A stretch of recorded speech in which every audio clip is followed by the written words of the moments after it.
Study with Sanjeev sir YouTube channel पर आपका हार्दिक अभिनंदन है। ये मिशन IS 50 जो मिशन 50 IS है उसका प्रैक्टिस सेट नंबर 8 है। तो इसमें जो है टोटल अभी हम 90 क्वेश्चन देखेंगे। तो वीडियो अगर अच्छा लगेगा तो इसको लाइक कीजिएगा, सब्सक्राइब कीजिएगा और शेयर कीजिएगा तथा इसी प्रकार का वीडियो देखने के लिए हमारे GS study with Sanjeev sir YouTube channel से बने रहिए। अभी तक हम जो है 8वां प्रैक्टिस है आज ये। इसके बाद फिर हम प्लेटफॉर्म का टेस्ट सीरीज भी 3 तक करा दिए हैं, चौथा उसका कराना है। और किरण प्रकाशन का जो है 7 तक करा दिए हैं, उसका 8वां कराना है। तो 3 प्रैक्टिस सेट करा दें। इससे पहले स्पार्क का प्रैक्टिस सेट करा दिए हैं, उसको देख लीजिएगा। वीडियो पर जाके क्लिक कीजिएगा, सबसे नीचे उसका लगातार 1 से 14 तक है, उनको भी आप देख लीजिएगा। वैसे हमारे GS study with Sanjeev sir YouTube channel पर जितने भी वीडियो हैं टीचर एग्जाम के लिए अति महत्वपूर्ण है, तो सबको आपको थोड़ा थोड़ा देख लेना चाहिए। निसंदेह आपको यहाँ से फ़ायदा एग्जाम में मिलेगा। ठीक है, चलिए स्टार्ट करते हैं वीडियो। पहला क्वेश्चन है, वह शासक कौन था जिसने राज सिंहासन पर बैठने के लिए अपने पिता बिंबिसार की हत्या की थी? तो अजातशत्रु था। दूसरा क्वेश्चन है, अजातशत्रु को कुलिक बोला जाता है, ये भी याद रखिएगा। ठीक है। दूसरा क्वेश्चन है, सिकंदर और पोरस की सेनाओं ने किस नदी के आमने सामने वाले तटों पर पड़ाव डाला हुआ था? तो झेलम नदी पर था। ठीक है। नेक्स्ट है, पैन आयकर विभाग, ठीक है, पैन आयकर विभाग द्वारा जारी किया गया एक डैश अंक की अद्वितीय अल्फा न्यूमेरिक संख्या है? तो 10 अंक का ये होता है। ठीक है। नेक्स्ट है, उस गणतंत्र का नाम बताइए जो 6ठी शताब्दी ईसा पूर्व 8 राज्यों का एक संघ था? तो बज्जी था। 6ठी शताब्दी में कुल 16 महाजनपद था, उन्हीं में से एक महाजनपद बज्जी था। ठीक है, याद रखिएगा। ठीक है। 5 नंबर क्वेश्चन है, उस साम्राज्य का नाम जिसने पहली बार युद्ध में हाथी का इस्तेमाल किया था? तो मगध था। अकबर के शासनकाल में भू राजस्व सुधारों के लिए कौन उत्तरदायी था? तो राजा टोडरमल था। अकबर के एकमात्र हिंदू दरबारी ने दिन ए इलाही को स्वीकार किया था। बिरबल का बचपन का नाम क्या था? तो महेशदास था। अकबर के दरबार में यह रहता था। नेक्स्ट, अपने काल का महान संगीतक तानसेन किन के दरबार में था? तो अकबर के दरबार में था। अकबर के दरबार में नवरत्न सुशोभित था। ठीक है। 9 नंबर क्वेश्चन है, निम्नलिखित में से कौन शुद्ध घरेलू उत्पाद NDP की अवधारणा का सबसे अच्छा निरूपण है? तो ये जो है घरेलू उत्पाद मूल्यह्रास है। 10 नंबर क्वेश्चन है, निम्न में से किसने सोमनाथ मंदिर पर आक्रमण किया था? मोहम्मद गजनवी ने किया था। 11 नंबर क्वेश्चन है कि साइमन कमीशन का भारत में विरोध किया गया क्योंकि इसके सभी सदस्य अंग्रेज थे। नेक्स्ट देखिए, नेक्स्ट क्वेश्चन है कि 12 नंबर, ब्रह्म समाज का संस्थापक कौन था? तो राजा राम मोहन राय था। और नेक्स्ट क्वेश्चन 13 नंबर है, ब्रिटिश सरकार के द्वारा निम्न स्थापित किए गए व्यापारिक केंद्रों को सही क्रम में लगाइए। तो सूरत, मद्रास, कलकत्ता और बंबई। नेक्स्ट 14 नंबर क्वेश्चन है कि 1857 के विद्रोह किसके द्वारा प्रारंभ किया गया था? तो सिपाहियों द्वारा किया गया था। 15 नंबर क्वेश्चन है, किसके द्वारा वर्ष 1905 में बंगाल का विभाजन किया था? तो लॉर्ड कर्जन ने किया था। कर्जन वायसराय का जो कार्यकाल था 1899 से 1905 था। इसी के टाइम स्वदेशी मूवमेंट चला था। इसी के टाइम ठगों का उन्मूलन किया गया था। इसी के टाइम जो है, ठीक है, बंगाल विभाजन किया गया था। ये भी याद रखिएगा, कर्जन के कार्यकाल में। और नेक्स्ट जो है, होम रूल आंदोलन किनके द्वारा प्रारंभ किया गया था? तो बाल गंगाधर तिलक, इसी का नाम है विजय तिलक के द्वारा किया गया था। और नेक्स्ट जो है, मोतीलाल नेहरू व चित्तरंजन दास किसके संस्थापक सदस्य थे? तो स्वराज्य पार्टी का था। 1 जनवरी 2023 को स्वराज पार्टी बनी थी और इलाहाबाद में इसका स्वराज पार्टी बनाया गया था। वंदे मातरम किसके द्वारा लिखा गया था? तो बंकिम चंद्र चट्टोपाध्याय द्वारा लिखा गया था और संस्कृत भाषा में लिखा गया था। और आनंद मठ में इसका जिक्र था। आनंद मठ सन्यासी विद्रोह पर लिखा गया था। आनंद मठ कौन लिखा था? तो बंकिम चंद्र चट्टोपाध्याय ने लिखा था। और नेक्स्ट देखिए, वंदे मातरम की भाषा क्या थी? संस्कृत। और जो है आनंद मठ की भाषा क्या थी? तो वो बांग्ला भाषा में लिखा गया था। तो ये भी याद रखिएगा। और महात्मा गांधी ने 1930 में सविनय अवज्ञा आंदोलन की शुरुआत कहाँ की थी? तो दांडी में किया था। Dandi. Next 20 number question, Panipat का तीसरा युद्ध किस वर्ष हुआ था? तो 1761 ईस्वी में हुआ था। प्रशांत महासागर में अंध महासागर को जोड़ने वाली नहर कौन सी है? तो पनामा नहर है। और उत्तर अमेरिका के तट से गुजरने वाली ठंडी महासागरीय धारा का नाम है? तो लेब्राडोर धारा है, लेब्राडोर धारा है। और 23 नंबर क्वेश्चन है, विश्व में सर्वाधिक व्यस्त समुद्री व्यापार मार्ग है? तो अटलांटिक महासागर है दोस्तों, अटलांटिक महासागर है, याद रखिएगा। और 24 नंबर क्वेश्चन है, टेगा का अर्थ है? तो शंकुधारी वन, टेगा का अर्थ है शंकुधारी वन। आवासी वृक्ष रहित विरल वनस्पति कहाँ पाई जाती है? तो टुंड्रा में पाई जाती है। चिल्का झील कहाँ स्थित है? तो ओडिशा में है। और अंडमान निकोबार द्वीप में गद्दीदार चोटी सैंडल पीक कहाँ स्थित है? तो उत्तरी अंडमान में है। जीएनपी का क्या अर्थ है? तो सकल राष्ट्रीय उत्पाद है। मिश्रित अर्थव्यवस्था से क्या तात्पर्य है? सार्वजनिक और निजी क्षेत्र का सह अस्तित्व। और 30 नंबर क्वेश्चन है दोस्तों, भारत के किस राज्य में उच्च स्तरीय थोडियम वाले मोनाजाइट का सबसे ज्यादा भंडार है? केरल। और नेक्स्ट जो है 31 नंबर क्वेश्चन है, निम्नलिखित में से भारत का वह राज्य कौन सा है जो गंधक सल्फर के उत्पादन में आगे है? तो महाराष्ट्र है। 32 नंबर क्वेश्चन है, हिमालय के स्थान पर कौन सा सागर विद्यमान था? तो तैथिस सागर था, तैथिस सागर था। और नेक्स्ट है, कौन सा राज्य बाबरियों के लिए प्रसिद्ध है? तो गुजरात है, सीटेट के एग्जाम में आपने पढ़ा होगा, ठीक है। उसके बाद देखिए 34 नंबर क्वेश्चन है, निम्नलिखित में से किसको सूर्य की ऊर्ध्वाधर किरणें नहीं मिलती है? मुंबई, तिरुवनंतपुरम, चेन्नई और श्रीनगर को नहीं मिलता है। 35 नंबर क्वेश्चन, निम्नलिखित में से कौन से राज्य की सीमा म्यांमार से नहीं लगती है? तो असम का नहीं लगता है। और नेक्स्ट है, किस वस्तु का मूल्य रुपये में व्यक्त किया जाना कहलाता है? कीमत, किसी वस्तु का मूल्य रुपये में व्यक्त किया जाना कहलाता है, ठीक है, कीमत कहलाता है। और सकल लाभ का अर्थ है कुल व्यय के राशि से कुल प्राप्ति की राशि। और 38 नंबर क्वेश्चन देखिए, विदेशी संस्थाओं द्वारा भारतीय कंपनियों के शेयर एवं ब्रांड खरीदने को कहते हैं? तो पोर्टफोलियो निवेश कहते हैं। और 39 नंबर है, निम्न में से कौन सी पंचवर्षीय योजना की वृद्धि दर उसके लक्षित वृद्धि दर से ज़्यादा रही थी? 8वीं पंचवर्षीय योजना। और 40 नंबर क्वेश्चन है कि श्रम का विभाजन किसके द्वारा सीमित होता है? तो बाजार की सीमा द्वारा होता है। 41 नंबर क्वेश्चन है, संघ सूची और समवर्ती सूची के विषयों पर कानून बनाने की शक्ति देश में है? तो लोकसभा में है। और नेक्स्ट जो है 42 नंबर क्वेश्चन है, भागीरथी संविधान की 7वीं अनुसूची में वर्णित जनसंख्या नियंत्रण और परिवार नियोजन समवर्ती सूची का विषय है। और भारतीय संविधान की 7वीं अनुसूची में वर्णित केंद्रीय खुफिया एवं जांच ब्यूरो डैश सूची में का विषय है? तो संघ सूची का है। 44 नंबर क्वेश्चन है, भारतीय संविधान की 7वीं अनुसूची में वर्णित भारतीय रिजर्व बैंक डैश सूची का विषय है? तो संघ सूची का है। सिक्किम को राज्य का दर्जा किस वर्ष दिया गया था? 1975 को दिया गया था। और निम्न में से किस वर्ष संसदीय अधिनियम द्वारा लंकादीप, मिनिकॉय और अमीन दीवी का नाम बदलकर लक्षद्वीप किया गया? तो 1973 में किया गया। और इसी टाइम टाइगर प्रोजेक्ट भी चलाया गया, ठीक है। निम्नलिखित में से किस राज्य को अनुच्छेद 239 का और 240 में संशोधन के बाद बनाया गया था? अरुणाचल प्रदेश। और नेक्स्ट 48 नंबर क्वेश्चन, भारतीय संविधान में नागरिकता का प्रावधान कब लागू हुआ? तो 1949 में लागू हुआ। और नेक्स्ट है, मनुष्य एक सामाजिक प्राणी है, यह कथन किसका है? तो अरस्तु का है, ठीक है। और व्यक्ति और समाज एक दूसरे के सिक्के के पहलू हैं, अरस्तु ने ही कहा था। और नेक्स्ट जो है, राजनीति शास्त्र को माप विद्या किसने कहा था? तो ब्राइस ने कहा था। और डायग्नोस्टिक अल्ट्रासाउंड का आविष्कार किसने किया था? तो इयान डोनाल्ड ने किया था, ये भी याद रखेंगे। अगर वीडियो अच्छा लग रहा हो तो लाइक कीजिए, सब्सक्राइब कीजिए और शेयर कीजिए तथा इसी प्रकार का वीडियो देखने के लिए हमारे GS study with Sanjeev sir YouTube channel से बने रहिए। यहाँ पर सिर्फ ज्ञान की बातें होती हैं, ठीक है, और प्रैक्टिस होता है। तारों का रंग किस पर निर्भर करता है? तो तापमान पर करता है। किसी तरंग की तीव्रता निम्नलिखित में से किसके अनुक्रमानुपाती होता है?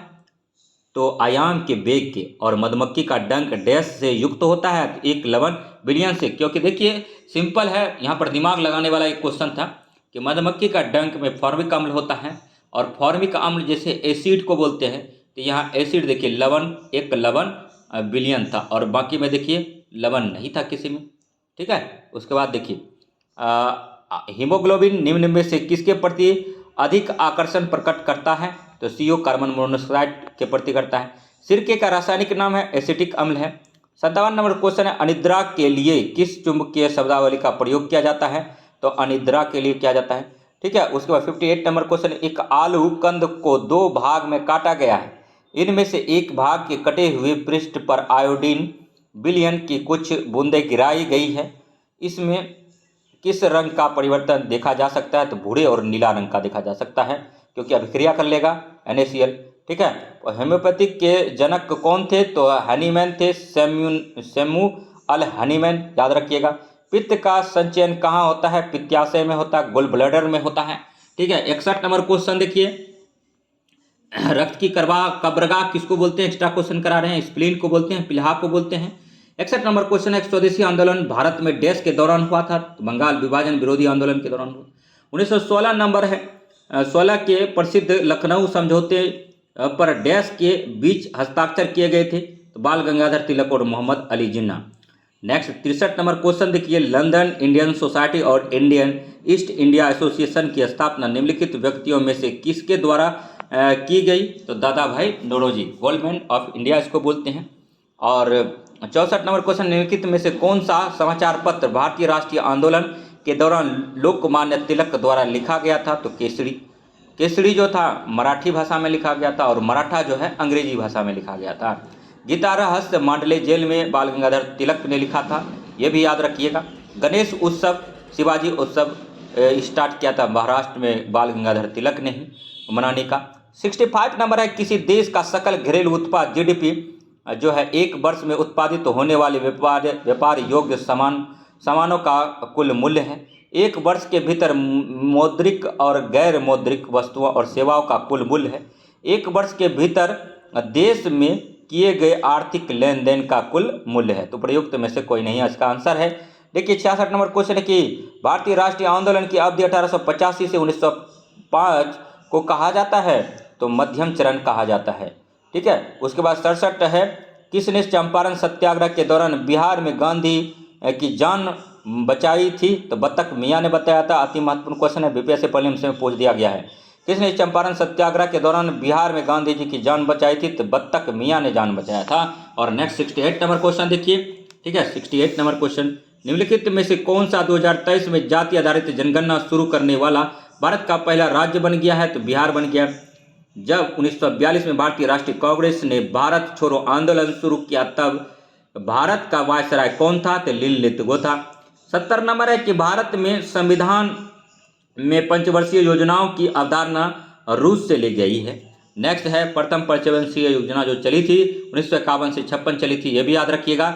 और 71 नंबर क्वेश्चन देखिए, लंबी जड़ों और नुकीले कांटों अथवा सूल युक्त झाड़ियों और लघु वृक्षों वाले सुरक्षित अवरुद्ध वन समान रूप से पाए जाते हैं? तो पश्चिमी आंध्र प्रदेश में पाए जाते हैं।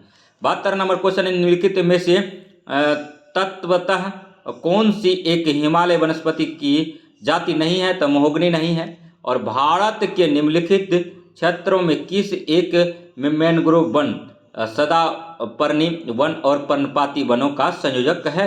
तो आंडमान और निकोबार द्वीप समूह का है। भारत में निम्नलिखित में से किस एक वन प्रारूप में सागौन, टीक एवं एक प्रभावी वृक्ष स्पीसीज हैं? तो उष्णकटिबंधीय आर्द्र पर्णपाती वन में है। अब सुमेलित कीजिए। देखिए, विश्व पर्यावरण दिवस 5 जून को मनाते हैं। विश्व वानिकी दिवस, ठीक है, विश्व वानिकी दिवस जो है, ठीक है, ये मनाएंगे 20 मार्च को। ठीक है, उसके बाद फिर देखिए विश्व पर्यावास दिवस है, विश्व पर्यावास दिवस, ठीक है, विश्व पर्यावास दिवस जो है 3 अक्टूबर को मनाते हैं। और विश्व ओजोन दिवस 16 सितंबर को मनाते हैं। अति महत्वपूर्ण क्वेश्चन है। 76 नंबर क्वेश्चन देखिए, ठीक है, कि सिमलीपाल कहाँ है? तो उड़ीसा में है। दिहांग दिवांग कहाँ है? अरुणाचल प्रदेश में है। और नॉकरेक कहाँ है? तो नॉकरेक जो है मेघालय में है। और कंचनजंगा कहाँ है? सिक्किम में है। ठीक है, ये सब क्वेश्चन चुटकी में होना चाहिए, चुटकी में, टिप्स पर याद रखना चाहिए। 77 नंबर क्वेश्चन है, कांगेर घाटी राष्ट्रीय वन, कांगेर घाटी राष्ट्रीय वन है तो ये जो है ये छत्तीसगढ़ में है। उसके बाद देखिए नागरहोल राष्ट्रीय वन, ठीक है, ये जो है कर्नाटक में है। कुक्ति वन जीव अभयारण्य, ठीक है, ये जो है आपका हिमाचल प्रदेश में। कुक्ति वन्य जीव अभयारण्य कहाँ है? तो हिमाचल प्रदेश में है। ठीक है, उसके बाद देखिए सुल्तानपुर पक्षी अभयारण्य ये कहाँ है? तो हरियाणा में है, याद रखिएगा, अति महत्वपूर्ण क्वेश्चन है। ठीक है, उसके बाद फिर देखिए 78 नंबर क्वेश्चन पर आते हैं। 78 क्वेश्चन है कि बंडोला वन्य जीव अभयारण्य कहाँ है? तो गोवा में है। और कंगेर घाटी कहाँ है? तो ये जो है छत्तीसगढ़ में है। और औरंग अभयारण्य कहाँ है? औरंग अभयारण्य जो है असम राष्ट्रीय पार्क है। और नेक्स्ट जो है उषा कोठी वन्य जीव अभयारण्य कहाँ है? तो ये जो है उड़ीसा जीव मंडल है। ठीक है, एक नेक्स्ट क्वेश्चन देखिए 79 नंबर, निम्नलिखित में से कौन सा एक जैव मंडल आरक्षित क्षेत्र बायोस्फीयर रिजर्व नहीं है? तो देखिए अगस्तमलाई है, नीलगिरी है और पंचमढ़ी है। नल्ला मल्ला नहीं है। ठीक है, 80 नंबर क्वेश्चन है कि बुंदाला जीव मंडल आरक्षित क्षेत्र है जिसे हाल ही में यूनेस्को में मानव तथा जीव मंडल मैन एंड बायोस्फीयर तंत्र में सम्मिलित किया गया है। कहाँ स्थित है? तो श्रीलंका में है। 81 है, निम्नलिखित में से कौन सा एक टॉप स्लिप के नाम से भी जाना जाता है? तो इंदिरा गांधी वन्य जीव अभयारण्य और राष्ट्रीय उद्यान। 82 नंबर क्वेश्चन है, निम्नलिखित में से कौन सा एक बस्तर क्षेत्र में अवस्थित है? तो इंद्रावती राष्ट्रीय उद्यान। 83 नंबर क्वेश्चन है कि परितंत्रों की घटती उत्पादकता के क्रम में उनका निम्नलिखित में से कौन सा अनुक्रम सही है? तो मैनग्रोव और महासागर, घास स्थल और झील है। 84 नंबर क्वेश्चन देखिए, निम्नलिखित में युग्मों में से विचार कीजिए। दाम्पा टाइगर रिजर्व कहाँ है? मिजोरम में है। गुमटी वन्य जीव अभयारण्य कहाँ है? त्रिपुरा में है। और सारामती शिखर कहाँ है? नागालैंड में। प्रयुक्त तो इसमें सही जो था, इसमें सही 1 और 3 था, लेकिन हम गुमटी वन्य जीव अभयारण्य सिक्किम था, इसका जो किताब में दिया था तो उसके अनुसार तो वो गलत था, लेकिन गुमटी वन्य जीव अभयारण्य त्रिपुरा में होगा। तो इस तरह से तीनों सही हम कर दिए। दम्फा टाइगर रिजर्व मिजोरम में, गुमटी वन्य जीव अभयारण्य त्रिपुरा में और सारामती शिखर कहाँ है? नागालैंड में है। नेक्स्ट देखिए 85 नंबर क्वेश्चन, निम्नलिखित में से कौन सा एक नेशनल पार्क इसीलिए अनूठा है कि वह एक पलमान फ्लोटिंग वनस्पति से युक्त अनूप स्वैप होने के कारण समृद्ध जैव विविधता को बढ़ावा देता है? तो केबुल लामजाओ नेशनल पार्क मणिपुर, ये तैरता हुआ पार्क है। ठीक है, एकमात्र भारत का है। 86 नंबर क्वेश्चन देखिए, निम्नलिखित में से कौन सा एक ओजोन का अपक्षय करने वाला पदार्थों के प्रयोग पर नियंत्रण करने वाला और उन्हें चरणबद्ध रूप से प्रयोग वह करने का फेजिंग आउट के मुद्दे से संबंध है? तो मॉन्ट्रियल प्रोटोकॉल का है। और नेक्स्ट 87 नंबर क्वेश्चन है, निम्नलिखित में से कौन सा एक भारत का राष्ट्रीय जलीय प्राणी है? तो गंगा की डॉल्फिन है। डॉल्फिन डे कब मनाते हैं? 5 अक्टूबर को मनाते हैं। 88 नंबर क्वेश्चन है कि निम्नलिखित में से कौन सा एक परितंत्र इकोसिस्टम शब्द का सर्वोत्कृष्ट वर्णन है? तो नेक्स्ट इसका आंसर देखिए। ठीक है, अब लास्ट प्रॉपर है, 90 कराना था क्वेश्चन। जीवों के ऑर्गेनिज्म का समुदाय और साथ ही वह पर्यावरण जिसमें वे रहते हैं। नेक्स्ट देखिए 89 नंबर क्वेश्चन है कि वायु carbon fund initiative for sustainable forest land scam का प्रबंधन निम्नलिखित में से कौन करता है? तो विश्व बैंक करता है, वर्ल्ड बैंक करता है। लास्ट का क्वेश्चन है 90 नंबर। ठीक है, अभिष्ट राष्ट्रीय निर्धारित अंशदान पद को कभी कभी समाचारों में किस संदर्भ में देखा जाता है? जलवायु परिवर्तन का सामना करने के लिए विश्व के देशों द्वारा बनाई गई कार्य योजना। तो वीडियो कैसा लगा? अगर वीडियो अच्छा लगा हो तो लाइक कीजिए, सब्सक्राइब कीजिए और शेयर कीजिए। तो इसी प्रकार का वीडियो देखने के लिए GS study with Sanjeev sir YouTube channel से बने रहिए। तो नेक्स्ट जो है दोस्तों, ठीक है, कुछ चीज़ हम बताना चाहेंगे यहाँ पर। ठीक है, विश्व पर्यावरण दिवस 5 जून को मनाते हैं। विश्व वानिकी दिवस 20 मार्च को मनाते हैं। विश्व पर्यावास दिवस 3 अक्टूबर को मनाते हैं। विश्व ओजोन दिवस 16 सितंबर को मनाते हैं। कुक्ति वन्य जीव अभयारण्य जो है हिमाचल प्रदेश में है, ये भी याद रखिए। ठीक है, उसके बाद फिर देखिए थोड़ा सा यहाँ कुछ डाटा है, इसको देख लीजिए। नीलगिरी बायोस्फीयर रिजर्व तमिलनाडु, केरल, कर्नाटक में है। मन्नार की खाड़ी तमिलनाडु में है। सुंदरबन जैव मंडल रिजर्व पश्चिम बंगाल में है। और नंदा देवी बायोस्फीयर रिजर्व जो है उत्तराखंड में है। सिमलीपाल उड़ीसा में है। ठीक है, फटाफट सब रिविजन कीजिए। ठीक है, क्या पता यहीं से क्वेश्चन आ जाए। नौकरेक जो है मेघालय में है। पंचमढ़ी मध्य प्रदेश में है। अचनाकमार अमरकंटक छत्तीसगढ़ और मध्य प्रदेश दोनों में है अचनाकमार। और ग्रेट निकोबार जैव मंडल रिजर्व बड़ा निकोबार में है। अगस्तमलाई बायोस्फीयर रिजर्व जो है केरल व तमिलनाडु में है। कंचनजंगा सिक्किम में अति महत्वपूर्ण है। पन्ना मध्य प्रदेश में है। नीलगिरी संरक्षित जैविक क्षेत्र जो कर्नाटक, केरल, तमिलनाडु में है। नंदा देवी राष्ट्रीय उद्यान उत्तराखंड में है। नौकरेक जो है मेघालय में है। ग्रेट निकोबार जो है अंडमान निकोबार में, अति महत्वपूर्ण क्वेश्चन है। मन्नार की खाड़ी तमिलनाडु में है। मानस जो है असम में है। काजीरंगा मानस एक सींग वाले गड्ढे के लिए फेमस है, ठीक है। और उसके बाद देखिए सुंदरबन पश्चिम बंगाल में है। सिमलीपाल उड़ीसा में है। डिब्रू सखोवा जो असम में है। देहांग देवांग दिहांग दिमांग अरुणाचल प्रदेश में है। पंचमढ़ी बायोस्फीयर रिजर्व जो है मध्य प्रदेश में है। और खगन डेजांग जनजंगा जो है सिक्किम में है। अगस्तमलाई केरल में है। अचनाकबार अमरकंटक मध्य प्रदेश छत्तीसगढ़ में है। कच्छ का रण गुजरात में है। शीत मरुस्थल हिमाचल प्रदेश में है। और शेषाचलम पहाड़ियाँ जो है आंध्र प्रदेश में है। पन्ना मध्य प्रदेश में है। तो ये सब चीज़ था। उसके बाद देखिए कुछ इंपॉर्टेंट चीज़ होगा तो और करा देंगे। वीडियो में बने रहिए GS study with Sanjeev sir YouTube channel के साथ, और थोड़ा सा लाइक कीजिए, चैनल को सब्सक्राइब कीजिए, ठीक है। प्रैक्टिस सेट नंबर अब जो है 9 होगा, तो 9 नेक्स्ट डे कराएंगे। आज बहुत थक गए हैं, तो मिलते हैं नेक्स्ट वीडियो में 9 नंबर में। तब तक के लिए हमारे GS study with Sanjeev sir YouTube channel से बने रहिए। और तो इसी आशा और विश्वास के साथ धन्यवाद। जय हिंद, जय भारत।